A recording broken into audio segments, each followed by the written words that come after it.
His career, none this season. Prior to the snap, false start, 12 offense, half the distance to the goal, still fourth down. Nigel Carr, who's a backup linebacker. And just to note, this is an SEC officiating crew this afternoon.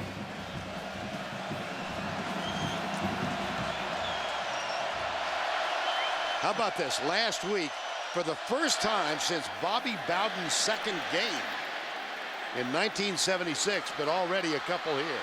James dances, scissored down, but he's in Florida State territory at the 48-yard line. That's a 46-yard punt and 2 on the return. Brandon Jenkins makes the stop. Well, it's real interesting to see what this thing's going to do from here. Inside field position, they like, Florida does, to go deep, almost like a turnover right here when we come back.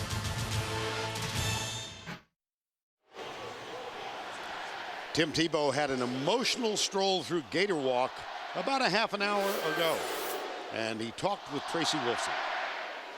All right, Tim, 4 years you've made that walk. How emotional was it this final time? It was really emotional. It was hard to, really when I saw my parents and all my family and friends around there, it was hard to say cool, but you know, they're so supportive and it's just so upbeat and they're so thankful, and it just really means a lot because I got so many people that are here supporting me, and I'm very thankful and truly blessed. When you look around, did you ever think you'd have the impact you did on this school and on college football? Well, that's truly been a blessing, the impact that you know, these people show that I had on them and on their lives, and just making them smile and just being here with them and supporting them. And I think we had an impact on each other because I know they had an impact on me. Tim is the youngest of 5 children of Bob and Pam Tebow. 3 of his siblings are here. There's the family gathered. His sister Christy and her husband, missionaries in Bangladesh, watching early in the morning over there. Tim said he hoped they could get back for the SEC game next week, probably get back for the bowl game. First down and 10. He'll run it, and not very far. Kendall Smith, number 29.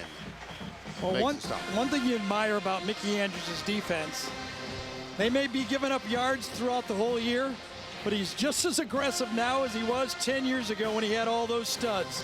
He plays the same defense. He basically says, if you can't cover people on the outside, you have no chance to stop the run inside. That's what he believes. He just says, we have to recruit a little better and grow up a little bit inside. 3 wides now, 2 to the right, 1 to the left. On second down and 8. Up the middle, quick hitter.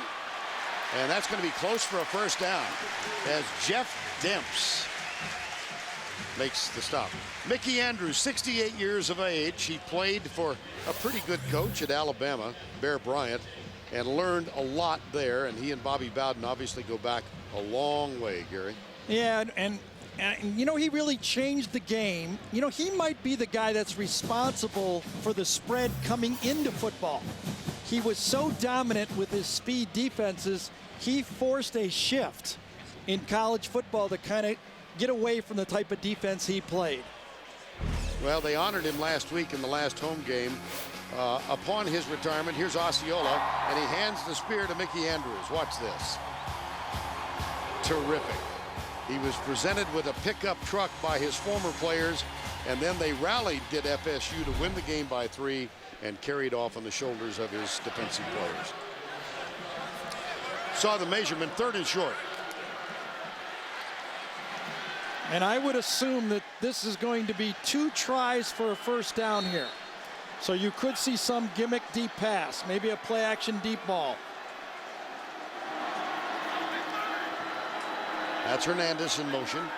Pulls up and stops. Option play. Pitch to Demps. Got the first down. And that gives us a moment to go back to the studio for this John Hancock update. Here's Tim Brando. Vernon, Gary, it's been a tough year for Oklahoma, but you cannot lose to Oklahoma State at home, can you? Well, here's Ryan Broyles, an 87-yard punt return to make it 27-0. Amid speculation of Stoops to Notre Dame, this is a huge win, and BCS Fiesta chances are done for Oklahoma State, perhaps clearing the way for fly in the ointment Boise. Vern, back to you. On the blue carpet last night. It's an acquired taste, that blue carpet, in the best of times, but in a rainstorm, it's not pretty. I tell you, those guys up front for Florida State right now are defeating that Florida offensive line. Bud Thacker right there, number 72. When you can have 4 guys, and let's face it, that was the Florida State defense in its heyday. They just won battles up front and made it easier for everybody else in the back end.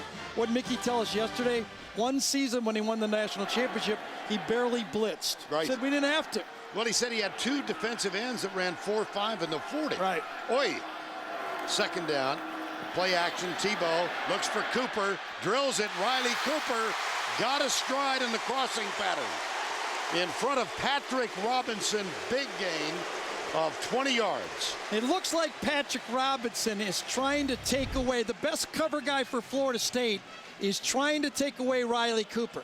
This is the second time we've had this matchup. Cooper does a nice job of coming inside early, stemming back, and beating Robinson on an easy pitch and catch. That is a first down inside the 20. First foray inside the 20 for the Gators on their second possession. Here's the inside pitch. Hernandez, touchdown.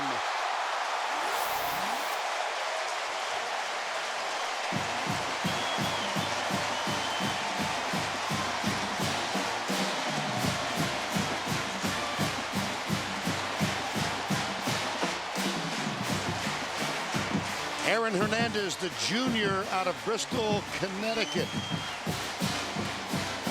His high school coach, Mike Bekesa, was a huge Florida fan and sent tapes of Hernandez down south to Gainesville. He was recruited by Steve Adazio, who played his collegiate football at Central Connecticut State. Well, if you can't stop this play, you haven't been watching Florida play. This is the inside shovel pass to Hernandez. It's run 4 or 5 times a game. He may line up at fullback, he might line up at tight end, he may line up in the slot, but Florida will run the shovel pass inside, and that was an easy touchdown, keyed by that third down pass to Cooper. Now it's time for the Jack Link's Beef Jerky Action Cam. Pouncey's going to come around here to block. But watch Florida State. 1, 2, 3 players overrun the play. Too aggressive, too much speed. They all overrun it. Pouncey really doesn't have to block anyone on the play, and they gash it up inside. A staple for Florida. Florida State overruns it. So the Gators first on the board, 7-0. 74 yards in all against a Florida State defense that, as we said, has been gouged throughout the season. 3 times Florida State has given up in excess of 500 yards, 4 times 400 yards plus. That's been the weakness of this Florida State team. And so Caleb Sturgis will kick off. Greg Reed is the deep man, number 5, true freshman.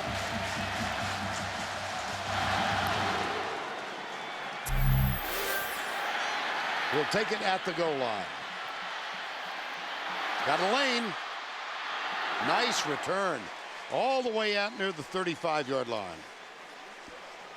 Tomorrow, the NFL on CBS rolls on with regional coverage.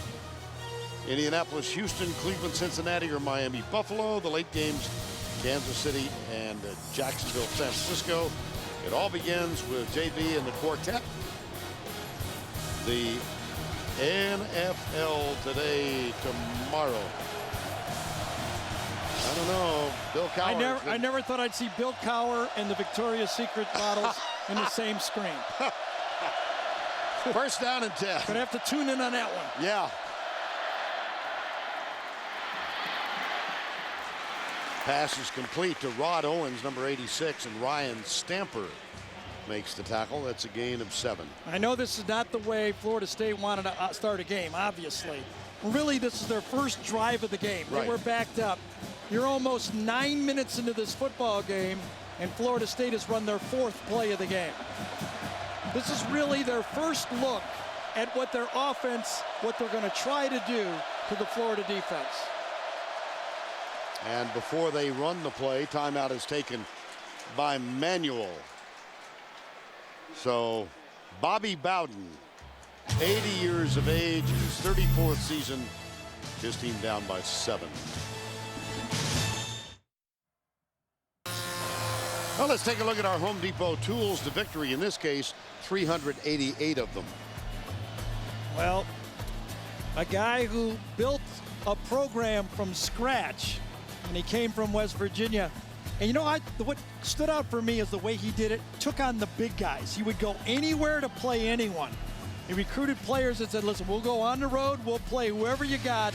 And he's got a resume unlike almost any other. He and Joe Pa, right? Absolutely. He told us yesterday the biggest victory he thought in his career at FSU was in 1980. He went into Lincoln and took on Nebraska and beat them. By the way, Steve Spurrier, when he was the coach here, had a 68-5 record in the Swamp. 3 of the 5 defeats came to Bobby Bowden. Yeah, pretty good teams. Second down and 3. Whoops. Remember that note about no penalties last week? First time in 33 years. This one, right. Think it's going the other way? The center popped his head up on the play, McMahon, and then there was a reaction to it by Lawrence Marsh. I think it'll go against Florida this time. Dead ball, offside, 90 of the defense. Player in the neutral zone making contact with the center. 5-yard penalty results in a first down. The center is allowed to put his head up like that, and Marsh overreacted to it. Now, when we talked to Jimbo Fisher, I go, Jimbo, how are you going to win this game? Come on. You got a freshman quarterback, and he goes, you know, I got to slow it down. Sounded, you know, like Kiffin. Everybody who's played against Florida, they want to run clock. Right. First and 10, FSU, they trail by 7. There's a handoff to Thomas, and he's tackled by Cunningham. Another flag is down over on the far side. Jermaine Thomas did not start this year as the starter. That was Ty Jones, but came on late season. Offside, 8 defense. 5-yard penalty, still first down. Yeah, that means Carlos Dunlap, number 8, the defensive end, lined up offsides, because that was thrown exactly when that play was snapped. And of course, Florida State will take it and get 1st and 5. Now here's Thomas. Late season had a 3-game stretch against NC State, Clemson, and at Wake Forest, well in excess of 100 yards in each of those 3. In the first 5 games, he totaled only 77 yards. Yeah, he had a little bit of a bum knee, but he's healthy now. You watch him on tape, very aggressive. Not a home run guy, but a good 8-yard guy. Play fake, Manuel lobs it out, it's caught. And Ryan Stamper has to hurry over to make the stop on Burt Reed, number 83. Joe Hayden with the pressure on the play. Well, if I was going to show a play that kind of typifies 2009 offenses, I would show this sneak play. It's a boot sneak where a wide receiver, a tight end, or a fullback will line up to the side of the fake and then sneak out the other way. Coming across, good misdirection play, a safe pass for your quarterback. Florida State in Gator country for the first time. They trail by 7. Here's Manuel. He's going to have to head to his right, tucks it. Brandon Hicks forces him out of bounds. Let's go to Tim Brando with this Heisman Watch presented by Nissan. Vern, right on cue, I wanted to show you that lovely blue field where Kellen Moore tied his career high with 5 touchdown passes. Dan Paul on the receiving end here. Boise State moves to 12-0, and as we said, probably in a BCS Bowl now. He's the most efficient quarterback in the country, 38 touchdown passes tonight. Stanford running back and Pac-10 rushing leader Toby Gerhart gets his opportunity against Notre Dame. All right, Tim, thank you. Second down, 11.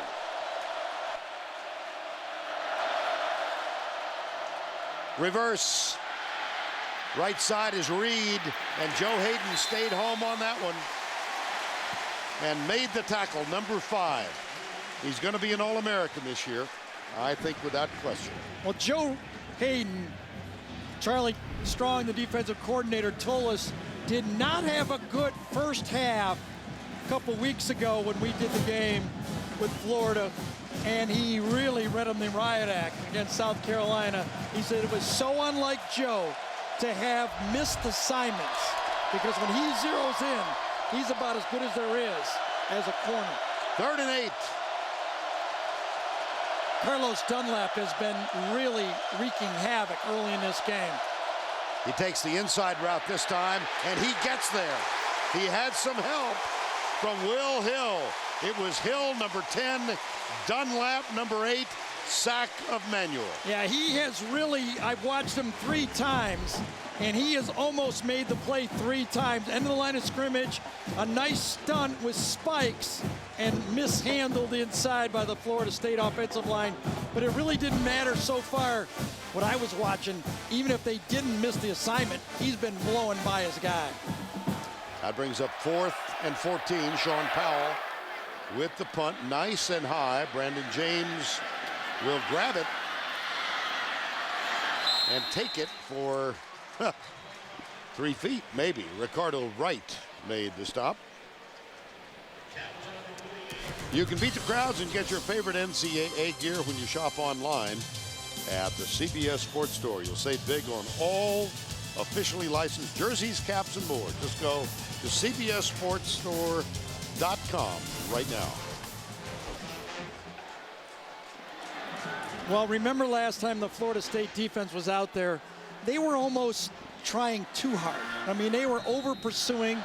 They're aggressive, but against the spread, the way they can counteract you, you must play assignment football. Well, you see he passed Ty Detmer on that little shovel pass to Hernandez. Now 1st down, farthest away that Florida has begun the game. And here goes Jeff Demps.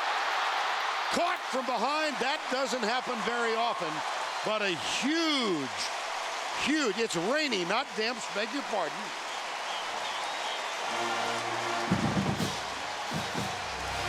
Just a simple play again. The tilted in defensive end kind of runs himself right out of the play that time, did Kevin McNeil.